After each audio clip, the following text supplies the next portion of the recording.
আসসালামু আলাইকুম, welcome back to my new video. সবার কি অবস্থা, কেমন আছেন? আই হোপ সবাই ভালো আছেন, সুস্থ আছেন। তো আবারও নতুন দিনের নতুন আরেকটি ভিডিও নিয়ে আপনাদের সাথে আছি। তো আজকের ভিডিওটা আপনাদের কাছে অনেক ভালো লাগবে আশা রাখছি। তো যারাই আমার ভিডিওটা দেখা শুরু করেছেন তাদের কাছে একটা রিকোয়েস্ট, প্লিজ আমার ভিডিওটা ফুল ওয়াচ টাইম করবেন। আর আমি ভিডিও কিন্তু একদমই ছোট ছোট দেই, বেশি বড় দেই না।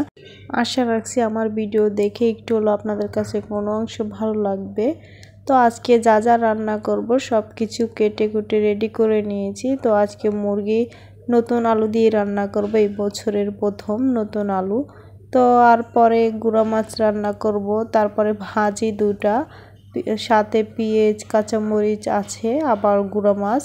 তো প্রথমে গুঁড়া মাছটাকে রান্না করে নেওয়ার জন্য হাতে মেখে রান্না করব, যেহেতু তাই সব কিছু একসাথে নিয়েছি। এখানে মশলার পরিমাণ আছে খুবই কম, তো মাছের ভিতর বেশি মশলা দিলে খেতে তত একটা ভালো লাগে না। এখানের মশলার পরিমাণটা একটু বলে দিচ্ছি। 1 টেবিল চামচ হলুদের গুঁড়ো, 1/2 টেবিল চামচ জিরের গুঁড়ো, 1 টেবিল চামচ মরিচের গুঁড়ো। যেহেতু কাঁচামরিচ ব্যবহার করেছি তাই একটু মরিচের গুঁড়ো একটু কমেই দিয়েছি। তারপর পরিমাণ মতন তেল দিয়েছি। পরিমাণ মতন তেল দিয়ে সুন্দর করে হাত দিয়ে মেখে নিচ্ছি।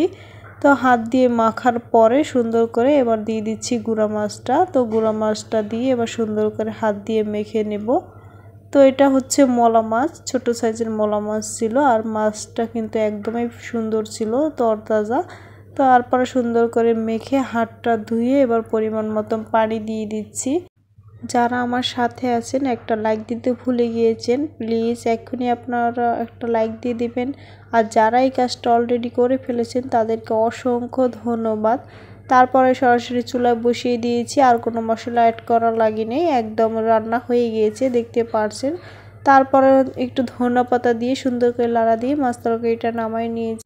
তারপরে ভাজি করে নেব। ভাজি করার জন্য এখানে কাঁচামরিচ, পেঁয়াজ, একটা ডিম ভেঙে দিয়েছি। তারপরে এখানে পাতাকপি ভাজি করে নিচ্ছি। তো পাতাকপিটা দিয়ে এবার সুন্দর করে লাড়া দিয়ে দিচ্ছি।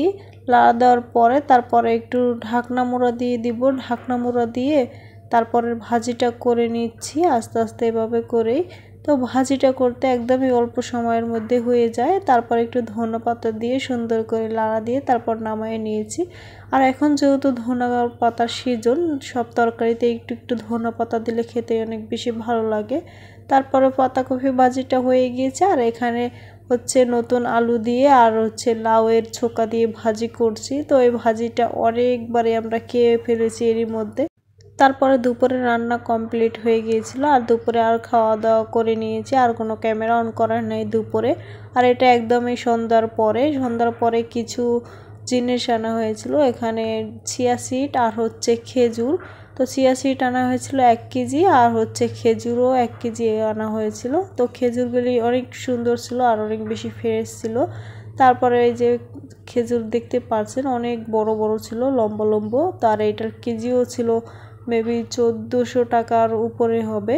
তো এরকমই। আর ওই জায়গার থেকে আনা হয়েছে যে টঙ্গীর থেকে, ওদিকে একটু কমেই না, আর এদিকে আরও বেশি দাম ছিল।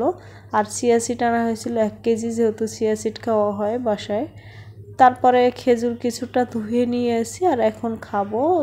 আরটা রেখে দিয়েছি ফ্রিজে। তো দেখতে পাচ্ছেন খেজুরগুলি অনেক বেশি সুন্দর ছিল আর অনেক বেশি মিষ্টি ছিল, খাচ্ছি অনেক বেশি মুলাম। খেজুর খাওয়ার পরে তারপরে লুডুস রান্না করছি, ঝোল লুডুস মেহেদি আর আয়েশার জন্য। স্পাইসি লুডুস মিক্সচার শুধুমাত্র মশলা আর পানি দিয়ে সিদ্ধ করে নিয়েছি। তারপরে যে এখানে মেহেদি খাচ্ছে আর আয়েশা। তো আজকের ভিডিওটা আপনাদের কাছে কেমন লাগছে অবশ্যই কমেন্ট করে জানায় দিবেন। আর আজকে এখানেই বিদায় নিয়ে নিচ্ছি, আল্লাহ হাফেজ।